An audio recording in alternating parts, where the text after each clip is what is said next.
superheroes. I'm Pink Phoenix, coming to you from Purdue University College of Veterinary Medicine's League of VetaHumanz. Today, our special guest on VetaHumanz Live is Dr. Joe on the Go. I am so excited to have you on the show. Aw, thanks for having me. It's been absolutely wonderful seeing the evolution of your career. So I know how awesome you are. Can you tell our listeners a little bit about yourself? Yeah, absolutely. My name's Allison Joe, hence the Dr. Joe on the Go. I'm originally from Minnetonka, Minnesota, which is a suburb of Minneapolis. I went to undergraduate at the University of Wisconsin in Madison, where I earned my Bachelor's of Science in Biology, and then I attended Purdue University for vet school. After graduation, I moved to Chicago and got a job as an associate veterinarian at a busy small animal practice in the suburbs. I remained there until I was promoted to medical director, and a little over a year ago, I purchased a portion of the hospital. So now I'm co-owner there. And then about 6 months ago, I opened a second hospital, which is my own, which has been in the works for over 2 years. But we finally opened our doors 6 months ago.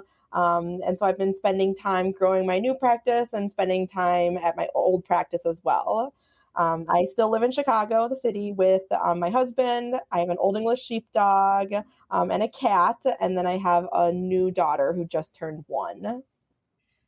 Oh, it's so wonderful. Yeah. Congratulations on all accounts. Thank you. So I want to know when the moment was that you decided to be a veterinarian.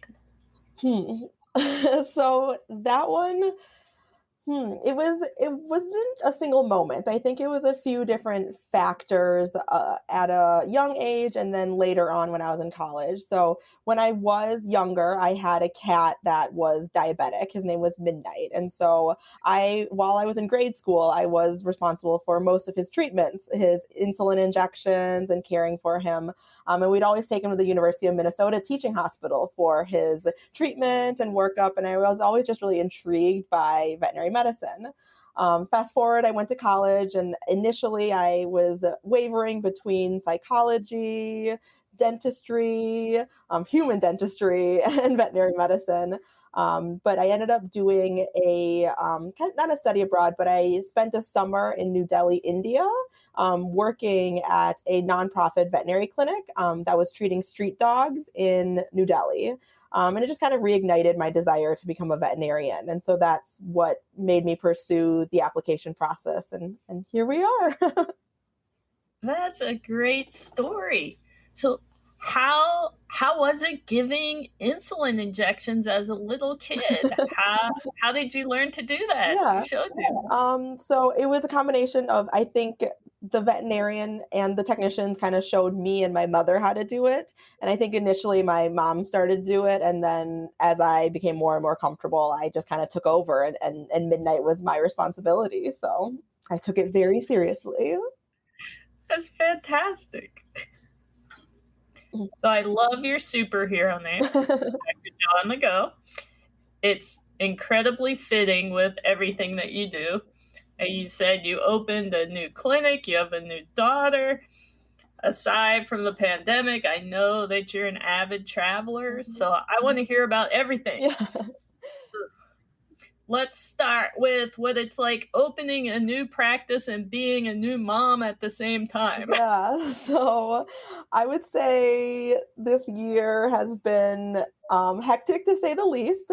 Luckily, I do have like an amazing support system, like an amazing partner, and then an amazing professional support system to kind of help me get through everything. So opening the clinic was exciting. I got to do like a bunch of things that I never even imagined would be part of my career. I got to decide like paint colors for the hospital and the name of the hospital and logo of the hospital, all things that, like I said, I never really envisioned as part of a career of a veterinarian. Luckily, I opened the practice, so the doors opened, even though it was in the works and the planning had been there for a while. the doors didn't open until about 6 months after having my daughter. So luckily we were already in the swing of daycare, and my husband is always the pickup person. So he's been stepping up and kind of picking her up from daycare every day. And we've been able to really balance it well together, which has been great. But it's been really rewarding at the same time. Like, I'm excited to see as she grows. This has been something that's really rewarding to me. And so I'm excited for her to be able to see when she's older that I do have a career that I've been really passionate about and worked really hard for. And I hope that this is something that she can see that from. I'm sure it will absolutely impact her. So what's the name of your hospital? It's called Harvester Veterinary Hospital of Burr Ridge. And Burr Ridge is just the name of the town that we're in. Good name. Mm-hmm. Good pick. So you have a very diverse clientele in the Chicagoland area. What strategies do you use to meet everybody's needs and make sure everybody feels welcome when they come into your practice? Yeah, absolutely. So yeah, obviously in the area that I'm at, I have a completely like diverse clientele. I have a whole spectrum of different types of clients that I'm seeing. And my main driver and my main goal is to make sure that I offer the best care for every single pet, without making any assumptions on any of my clients. I always kind of believe that there's not necessarily a gold standard that I always recommend, but I really feel like there is a spectrum of care. And I work with all of my clients to provide kind of the best care along the spectrum for each individual pet and each individual family.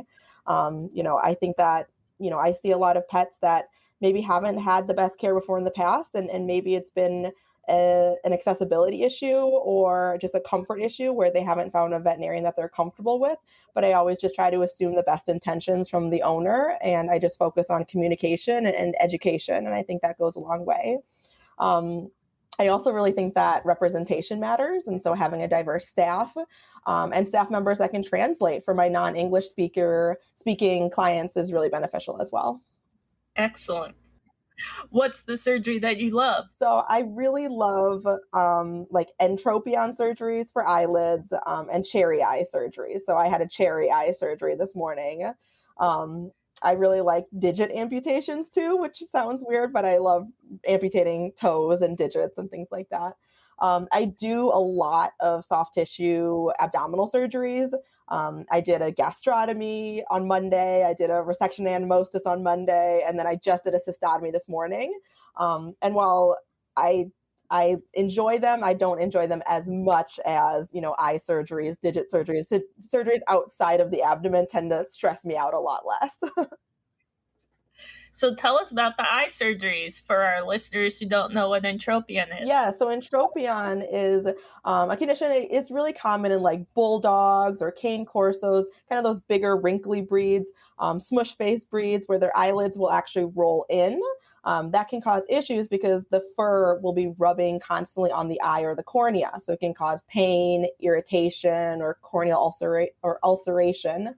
And so to correct that, basically we evert the eyelid so that the fur no longer rubs on the surface of the cornea. So basically we take a little wedge of skin underneath the eye out and then suture the two pieces together, and it helps evert the eyelid so that it's not rubbing on the cornea. I bet they feel much better after. Yes, I like them because they're kind of one of those surgeries that gives you instant gratification. They come in like squinting really bad, and visually they look, like they shouldn't. And then immediately afterwards, their eyelids are kind of in normal apposition, and they're not squinting as much after surgery. So it's one of those surgeries that gives you that immediate sense of gratification. That is always nice. Yes. What has been your best day ever as a veterinarian so far? Yeah, that one's hard. I can't pinpoint one day that has been my favorite. I think my favorite days in general are the days where I'm scheduled with a lot of rechecks with my long-term clients that I've been managing and treating for a long period of time. I love following up with people that I've been seeing for years, good or bad. I just love touching base with them and making a plan and helping them get to where like they and their pet want to be. And so I think that's one of my favorite parts of, being a vet and my day-to-day activities.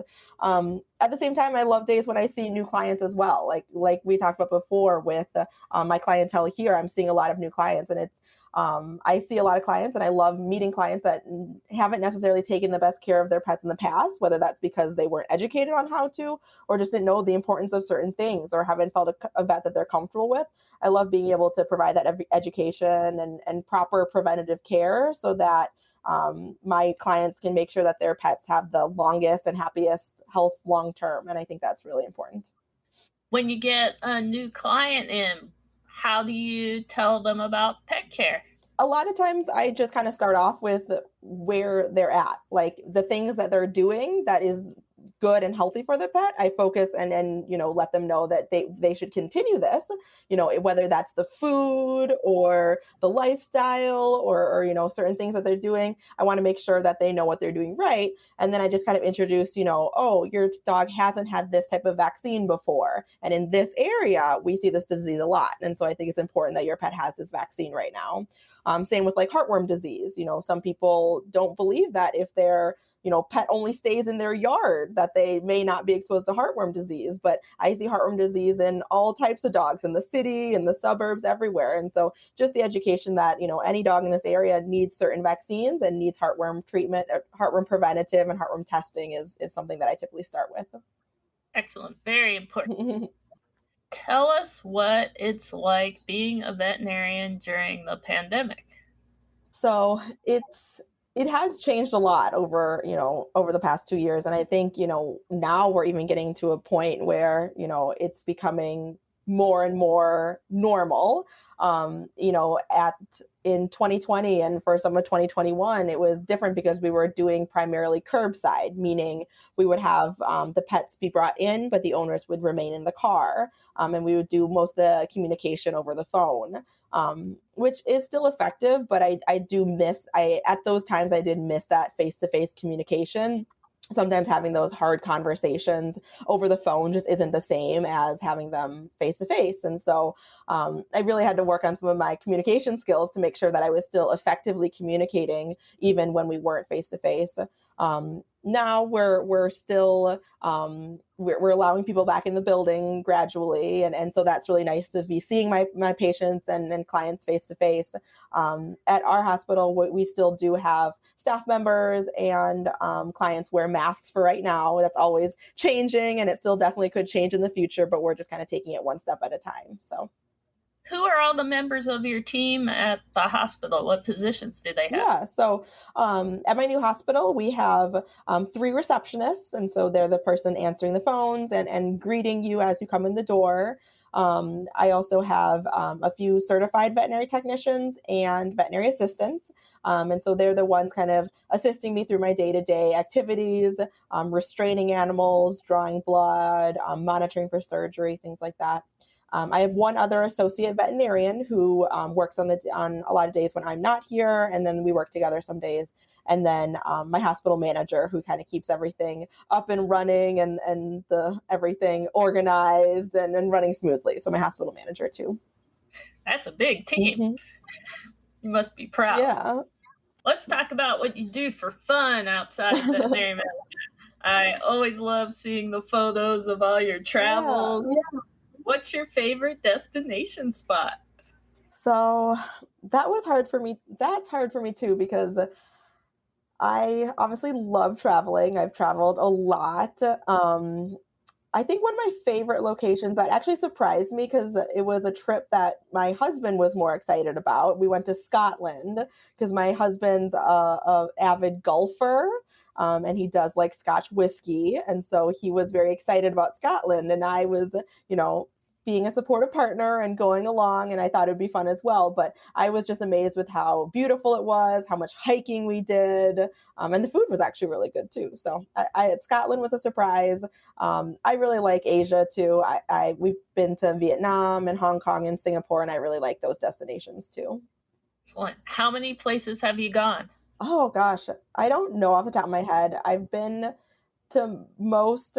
I've been to places in North America. I've definitely been to South America. So I've been to Brazil and South America. Africa, I've been to Tanzania and Morocco. I've been to Europe, and then I've been to all those places in Asia. So I don't know off the top of my head, but I've kind of covered the globe pretty uniformly. I've not been to Australia or Antarctica, so those are a few continents I'm missing right now. So what's next on your list? So that with COVID and stuff, that has been harder. We've always dreamed of going to Japan, and I still want to go to Japan, and I don't know when that will be happening. But for now, we're just kind of looking at different domestic travels and throughout North America and stuff like that. So we just went to we've been kind of trying to go to a lot of national parks. So we just did Yosemite last year, and so we'll probably hit up a few more national parks this year. Hopefully things will get back to where you can travel again soon. Yes, exactly. Since COVID-19 cut into your ability to travel, what have you been doing for fun during the pandemic? I mean, obviously, I've had a lot of spare time with the new clinic and the new baby. I know, you must be bored. But no, I mean, with the pandemic and everything, and us not traveling as much, I have been looking for new hobbies and new things to do. I've definitely been reading a lot more. A few of my friends and I kind of started our own little book club, and so we've been doing that. And then I've also been really into birding. I was always a really big fan of birds when I was like younger. I would always plant all of our bird feeders with like seed and the types of bird feeders to attract the most amount of birds to our house growing up.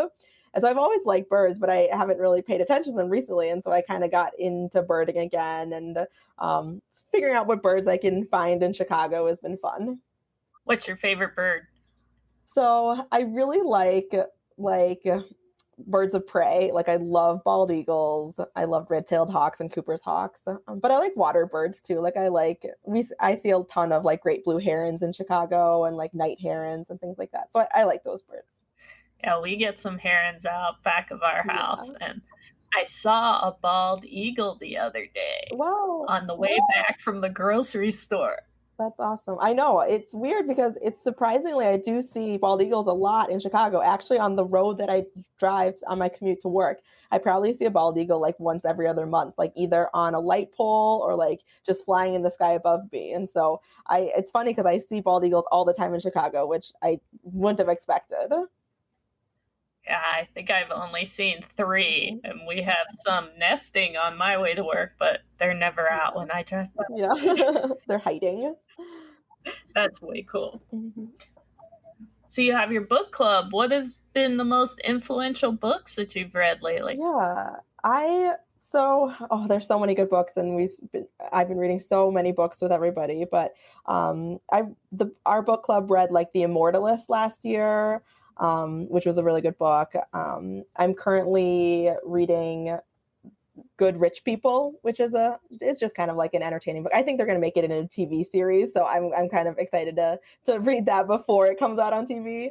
And then right now, on my commute too, I always listen to a book on tape, and so I've been listening to The Vanishing Half, which is actually very good so far. So yeah, excellent, good recommendations. I want to hear about your superpowers next. What are they, and how do you use them to support others through the League of VetaHuman? Yeah, so I would say my superpower would be, I guess, my commitment and dedications to my patients, their pet parents, and then just like the veterinary profession as a whole. I feel like I really do love my job, and I love the impact, and I want future veterinarians to feel the same way. I have the opportunity to serve a diverse pet owning population, and while my life has been very hectic lately, I do want to continue to host, as many veterinarian externs and kind of expand on community outreach for even younger populations of aspiring veterinarians. So I guess just my dedication and commitment, not only to my patients and pets, but just to the veterinary community as a whole, I think is my superhero power.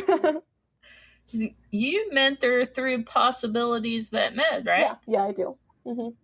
Can you tell us more about that program? Yeah, so it kind of works to connect different mentors with mentees, and so the mentees can be anyone from a vet student to a new grad to a high school student or undergrad student looking for mentors in the veterinary community, whether that's the same interests as them, whether that's the same geographical region as them.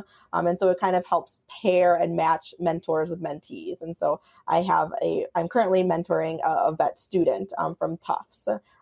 So yeah, and the focus is really working with underrepresented populations as well, to trying to help them find mentors that they feel comfortable with. It's an outstanding program, and I encourage our listeners to look it up.